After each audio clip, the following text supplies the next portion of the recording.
Untuk orang-orang Sabah, jangan lupa kamu dengar ini Kim setiap hari 93.9 FM. Pastikan kamu dengar tau.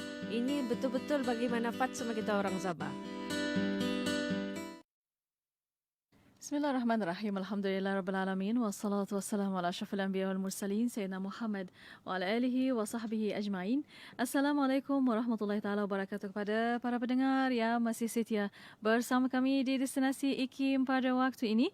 Masih bersama saya Mona Jasman dan juga Syafiq Saleh. Alhamdulillah Mona. Kita masih lagi berada di kuliah ilmu kita Mona. Setiap hari jam 5 petang. Sinonim dengan kuliah kita. Masing-masing kena dengar, hayati sama-sama. Kalau boleh dengar tu, catat, ingat, sampaikan yang baik-baik juga kan, untuk sahabat kita, keluarga kita kan, insya-Allah semoga kita semua berada dalam konsep ilmu yang memberikan penerangan dalam hidup kita. Alhamdulillah, insya-Allah. Dan untuk para pendengar, untuk petang ini masih bersama untuk setiap hari Selasa petang bersama rancangan Islam Agamaku. Benar, kita bersama dengan tetamu kita yang dah pun ada di konti. Kita nak mengalu-alukan kehadiran beliau. Masya-Allah, kalau sebut nama ni mungkin ada para pendengar yang dah pun tahu nama beliau ni.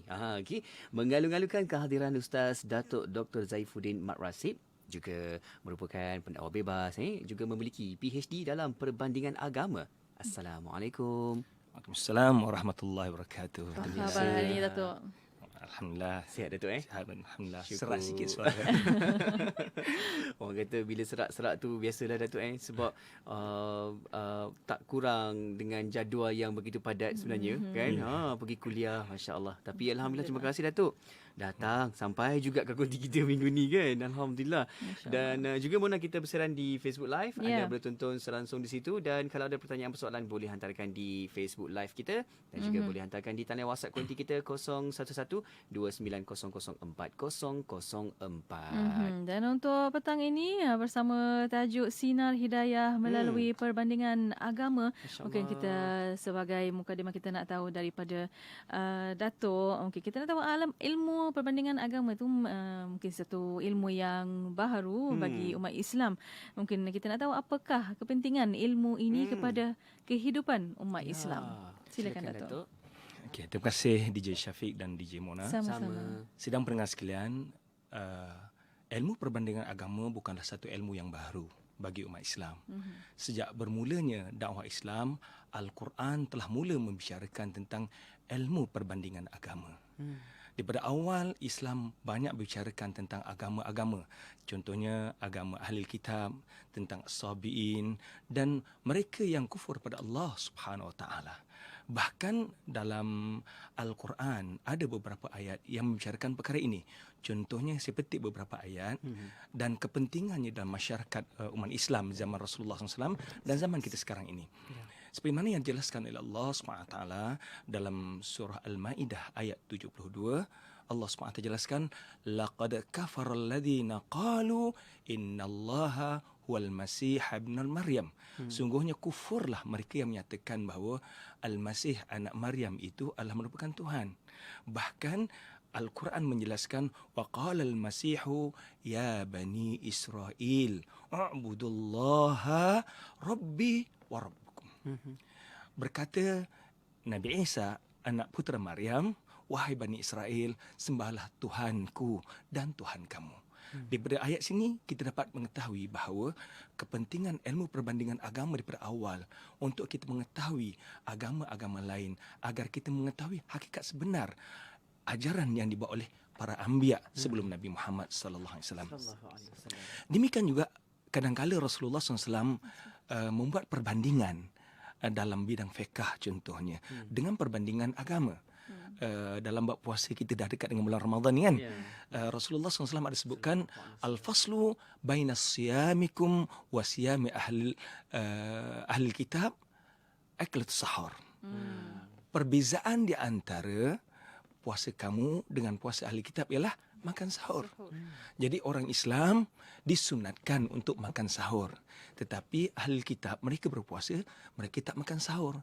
Dan perbezaan mereka, jangka waktu mereka berpuasa lebih panjang berbanding dengan kita. Mereka berpuasa bermula daripada Isyak sampailah masuk maghrib. Mereka hanya boleh makan di antara maghrib dengan Isyak saja. Andai kata mereka terlepas waktu tu kerana tertidur, mereka kena sambung lagi satu hari berpuasa. Jadi Rasulullah SAW menjelaskan di sini perbezaan di antara puasa kita dengan puasa Alkitab ialah dengan makan sahur.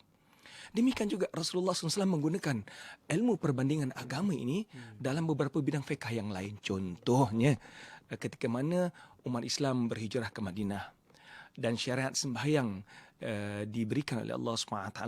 Lalu Rasulullah SAW mengajak para sahabat untuk sembahyang berjemaah. Persoalan timbul di sini, macam mana nak kumpulkan orang ramai? Ketika mana nak sembahyang berjemaah? Ada yang mencadangkan kita naikkan bendera. Bila bendera naik, orang nampak bendera naik, kita akan berkumpul. Kemudian ada yang cadangkan, kenapa tidak kita ikut agama Nasrani gunakan loceng, ataupun agama Yahudi gunakan trompet. Semua ini tidak dipersetujui oleh Rasulullah SAW. Walaupun cadangan-cadangan itu adalah untuk menggambarkan adanya agama-agama yang lain menggunakan syiar-syiar ini. Hinggalah Rasulullah SAW mensyariatkan azan, di mana Bilal dilantik muazzin yang pertama. Dan kalau kita lihat, dalam zaman Nabi juga, ada di kalangan sahabat Nabi yang menerima hidayah melalui perbandingan agama. Antaranya Salman Al-Farisi. Seorang yang jauh datang daripada Iran mencari kebenaran. Beliau dilahirkan dalam keluarga Majusi yang menyembah api dan juga menyembah berhala. Dalam usaha beliau mencari agama yang benar, akhirnya beliau berjumpa dengan pendeta Nasrani. Dan di situlah beliau belajar agama Nasrani. Selama dia belajar agama Nasrani, kemudian pendeta itu beritahu, wahai Salman, sekiranya kamu nak mencari agama yang benar, agama yang baru, di mana Rasul yang baru diutuskan di tempat di antara dua lembah. Dan pendeta tadi berikan pada Salman beberapa ciri Nabi ini. Kemudian Salman pun pergilah merantau sampai di kota Madinah mencari kebenaran. Dan apabila beliau bertemu dengan Rasulullah SAW, bertepatan dengan ciri-ciri apa yang diberikan oleh pendeta Nasrani tadi, menyebabkan akhirnya beliau memeluk agama Islam. Ini saya nak gambarkan bagaimana sahabat Nabi menerima hidayah dengan perbandingan agama yang dicari dalam usaha beliau untuk mencari kebenaran. Begitu juga di zaman moden kita ini. Ramai di kalangan cendekiawan bukan Islam yang menerima hidayah melalui perbandingan agama. Antara yang terkenal ialah Dr. Maurice Bucaille, Profesor Gary Miller. Demikian juga di negara kita ini tidak kurangnya contoh-contoh yang boleh kita berikan mereka yang menerima hidayah melalui perbandingan agama. Membandingkan di antara agama-agama demi untuk mencari jalan yang benar. Contohnya Tuan Haji Nicholas Sylvester, yang mungkin ramai biasa kenal nama beliau. Demikian juga Brother Syakirit, Brother Lim Joy Soon, dan ramai lagi mereka yang telah menerima hidayah melalui proses perbandingan agama. Di sini dapat kita pelajari ataupun kita fahami bahawa Islam sejak awal lagi telah pun membicarakan tentang ilmu perbandingan agama. Ataupun boleh kita ambilkan bahawa perbincangan tentang ilmu perbandingan agama itu bertunjangkan daripada ajaran Al-Quran dan Sunnah itu sendiri. Masya Allah, kan itu yang perlu kita lihat dari sudut perbandingan agama kan. Kalau kita lihat dari sudut konteks besar memanglah rasa macam berat pula kan. Tapi bila kita faham sebenarnya untuk kita nak memberikan sesuatu tarbiyah kepada orang bukan Islam, sebenarnya kita kena faham juga agama dia. Betul. Faham tu bukan bermaksud kita nak sesuatu apa, tetapi kita faham tu adalah kita lebih tahu sebenarnya apa keperluan yang mereka nak. Kan? Demikian juga Allah SWT menggalakkan kita untuk berbincang, berdebat. Wala tujadilu ahlal kitab illa billati hiya ahsan. Berdebatlah, kamu berbincanglah dengan ahli kitab dengan cara yang terbaik. Bagaimana kita dapat berbincang dengan cara yang terbaik? Salah satunya kita mengetahui sedikit sebanyak agama mereka, supaya kita dapat berbincang dengan cara yang terbaik dengan mereka semua. Juga kita nak tahu juga, kalau ada sedikit masa lagi Mona, sebelum kita berehat ni, pandangan Datuk sendiri kalau kita lihat dari sudut masyarakat Malaysia sekarang hari ni kan, apa yang boleh kita sama-sama hayati dari sudut perbandingan agama tu supaya kita lebih faham dan juga orang tertarik dengan agama Islam yang sungguh mulia, yang sungguh baik macam tu akhlak kita. Pendapat Datuk? Kalau kita perhatikan Encik Syafiq, zaman Nabi Muhammad SAW, Nabi Muhammad SAW pernah menerima delegasi pada Najran yang beragama Kristian di dalam masjid, di mana mereka tertarik dengan akhlak Nabi Muhammad sallallahu alaihi wasallam. Dan kalau kita lihat hijrah yang pertama yang dilakukan oleh para sahabat ke Habsyah, dan Raja Najasyi ketika itu beragama Kristian. Cumanya Syekh Hasan Ali An-Nadawi dalam buku beliau Apa Kerugian Alam dengan Kemunduran Umat Islam, beliau mengulas di antara hikmah kenapa Rasulullah SAW meminta para sahabat untuk berhijrah ke Habsyah ketika itu ialah Najasyi beragama Kristian Tauhid. Sebab itulah apabila Ja'far bin Abi Talib menjelaskan kepada Najasyi tentang siapa itu Jesus Christ, apakah yang Al-Quran sebutkan tentang Maryam, apakah Quran sebutkan tentang Nabi Isa alaihissalam. Lalu Najasyi mengambil tongkatnya dan membuat satu garisan di hadapan. Al-farqu baina dinana wa dinakum hadzal khat. Perbezaan di antara agama kami dengan agama kamu hanyalah satu garisan ini. Wa innahuma, sedangkan kedua-dua agama ini datangnya pada sumber yang sama, iaitu Allah Subhanahu Wa Taala. Nak gambarkan bahawa agama yang diimani oleh Najasyi yang berpegang pada tauhid, konsep tauhid, Kristian tauhid ketika itu bersumberkan ajaran yang sama, Tuhan yang sama, iaitu Allah Subhanahu Wa Taala.